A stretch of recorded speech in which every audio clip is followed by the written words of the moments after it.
Thanks for joining me on another Zentangle Quickie. My name is Heather Hartwick Gladden, and I'm a Certified Zentangle Teacher. Today, we're going to take a look at the Tangle Lucky. At the time that I am recording this, it is March, and I had an online class today, and thought, well, hey, let's do something that's a little St. Patrick's Day focused, and so that's why I picked this tangle. Actually, I picked two, so there'll probably be two Zentangle Quickies at least with this theme. So this tangle was brought to us by CZT Adele Bruno, and it's really, really nice. It's based on a grid, and actually I'm going to do my four corners, because that is always a great way to start a tile or even a project. If you're using a sketchbook, and then I'm going to do in my border here, and I like to do mine a little bit wiggly. Even if you're using a sketchbook, you can always section out a space that you're gonna say tangle within, and then you could always do that as well, because it's just a neat way to get started on a project. Now this, I mentioned it's a grid tangle. This one is on it's really like a diamond grid tangle, where some of them are more checkerboard and square. This would be more like a checkerboard if you turn it the right way. So I'm going to go from corner to corner because that's easy. And let's see. Well, I want this to be a quickie, so I'm going to do it the regular size that I would normally do it, sort of. I think the other ones I was doing were maybe a little bit bigger. And what I like to do is I like to start in the center when I'm doing a grid pattern, and then work out either way. And I as you notice, I worked out one way, then I turned the tile and then finished, because I like to see the tile, the line that I'm essentially auraing. It's a large aura, but it's still an aura. All right. Oh, and for those that, if you're new to Zentangle, to aura is like to outline. So, and I was copying, that line here. So flipping the tile, and we're going to do this the opposite direction now. So I'm going to going from corner to corner, because that is nice and easy on this square little tile. And then again, now here is where I kind of, as I put my pen down, I'm kind of eyeballing to see, make sure this is going to be as square as possible. And mine always sometimes end up a little bit more rectangle-y, so it's kind of like my extra check with that. Now, so I still have some that are rectangle-y, but that's okay. All right. Oh, and then this one nicely has this nice center right here, because the tangle incorporates four spaces within the grid. And so I'm going to start, and I'm just going to do this for us. So right here is where I'm focusing. Okay. Now we're going to do 3 of these spaces are going to have an orb in them. Now, what I like to do, and the way Adele does it on her step out, is kind of this way. Now, I've seen this other way. So we're, again, essentially an orb, but we're going to actually start at this point. So what I like to do is I like to fill mine in kind of like the Tangle and Zeppel, where it's like a bubble, filling in as much as a bubble can into a square. That's how I like to do it. But I'm starting and ending at this point, so you won't have that gap at this point. But I have seen them done where, it was, maybe I guess it could be a smaller bubble. You can do these however fits your style best. But we are essentially putting an orb into here. So again, pick your wherever you're going to start, and when you look at 4 squares, because that's going to be the entire tangle, right? And so again, it just nicely fits right in the center there. All right, then once you have those 3, so the top 3 are like that, then the 4th, and as I mentioned, this is in honor of our St. Patrick's Day, I'm making a curved line from this point that we've been working with as our starting point, taking it down a curved line to about the middle of the left side, and then also to the right side of this space below. And then I'm going to make a little curved line from that end to the bottom, and then back. So it kind of adds a little flair. Then the last step that that she has is just to do a little curve line inside each of those orbs, kind of like that. I like to add a little curve just because it makes it look a little plump, and that's kind of nice. Now, I will tell you that you can decorate these other ways. And I'll show you one example that I have as we end, but I want to also share how you can use this as a fill-in. That's how she has it on her step outs, as this is going to fill in the whole tangle. This is where I used to get just kind of lost and frustrated, because the way I would see it, they were kind of staggered. But taking a closer look, here's how it works. And you can think of it one of two ways. First off, again, as a four square pattern. So when you're looking at four squares, you could take this whole four square and move it over one. So then this, for instance, this tile then would be here, this tile, and then moving this way. So you can repeat the pattern going this way. And that might be easier depending on the space that you have to use. This, I have a lot of fill-in, but it's all going to be partials. Or same idea, but working up and down. So you could take here and then, we'll repeat the pattern starting on this tile and using those four. And so I'm going to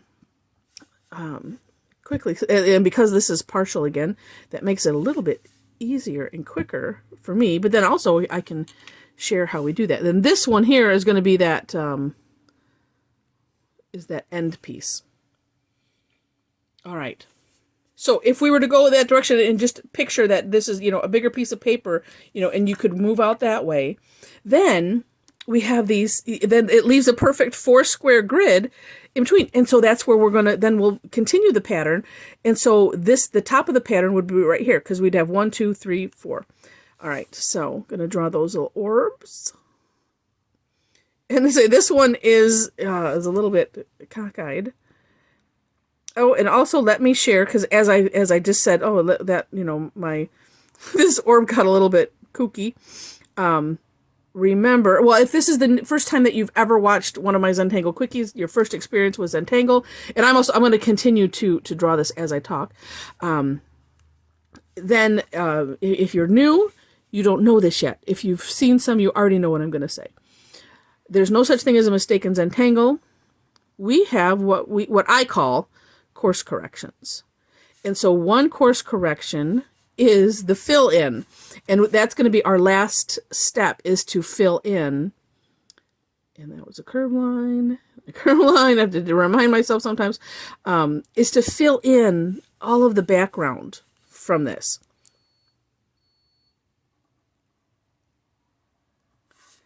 And as I fill this in, I just heard something beeping, and I don't know what it was. I guess I'm going to find out. And so, so if you are doing like this, where you have, where you have partials and you're filling in, kind of behind the border, underneath there, you just have to imagine what would be going on outside of, and just fill it in as if. And then also, kind of keeping in mind, where you are in that tangle. To me, this is just it's such a fun challenge to do this.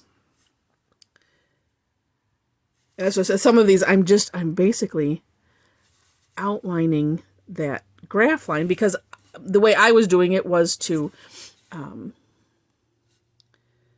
hug those edges. And then let me get this little bit in. And then, as I mentioned, so here, this one kind of isn't exactly how I would have wanted it. And so my number one go-to course correction is, just a little part there, is to adjust as I'm filling in. Okay, I've got all those. All right. Now, we're going to color in the background. And this is where you might want, except for these little, little places here, have your, if you have a thicker nibbed pen, have it handy, because this is where you want to use it, because it's very helpful. I like to do, of course, all these tight areas with the finer nib, because it's you don't want to go in if you know what you have is already good and you don't need to course correct. Then you want to make sure that your pen nib isn't interfering with that. And then too, like, so on these sides, it's, you know, paying attention to what you have going on, so that way you don't accidentally, let's see, oh, okay. So this is where my little stem is, and this one kind of got a little bit away, so I'm going to adjust that a little bit. So I have that black area. It was a little bit too much this way. So I'm just, like I said, I'm just doing these little areas right now.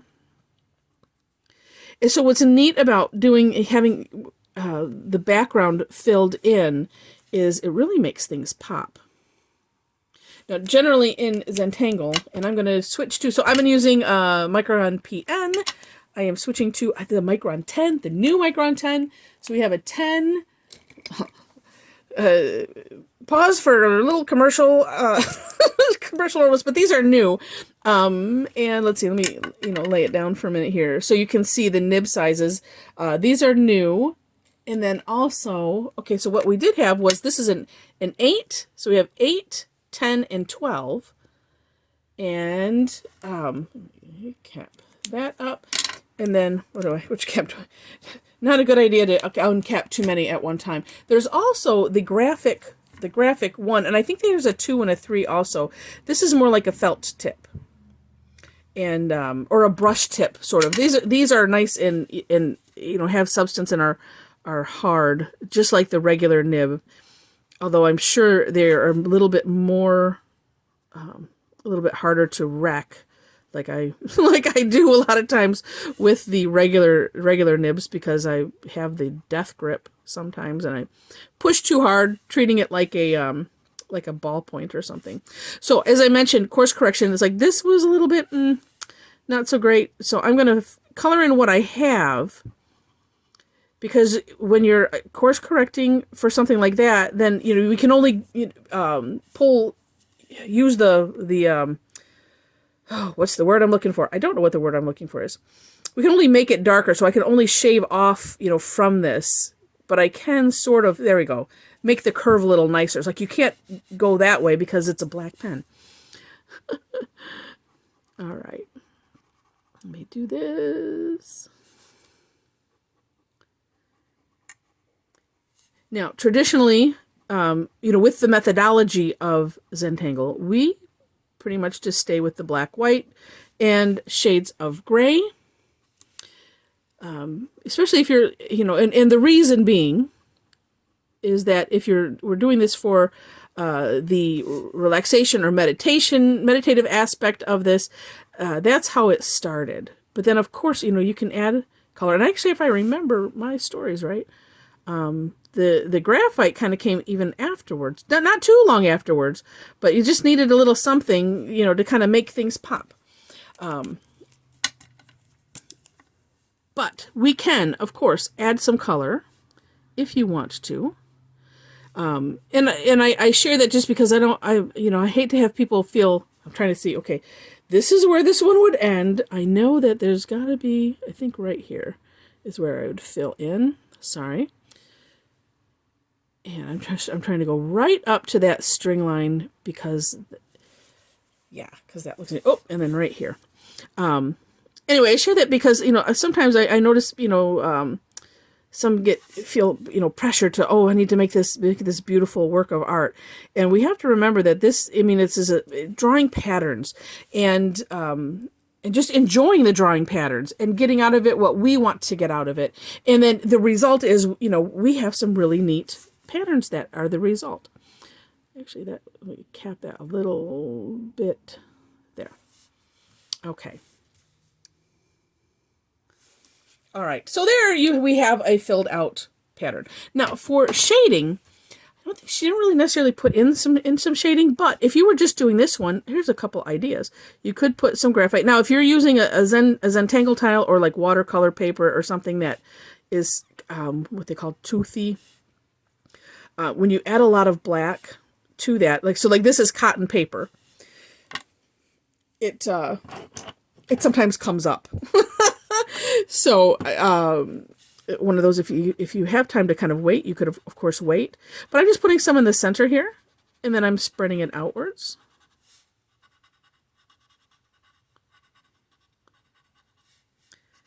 And depending on the size of your pattern, you could add some, on the opposite tip as well. And I'm going to probably do that, or at least on, the tips that you can see, because it's big enough. And I'm just using what's left on the tortillon for right now. Let me look in the, look in the camera here to see how it's looking. It always looks a little bit different on the camera. I'm going to add a little bit of graphite. Now, I like to also, for shading, start light, and then you can always add more. We don't put erasers in our kits. And, like I said, it's just better to start light and then go from there. You can always add more.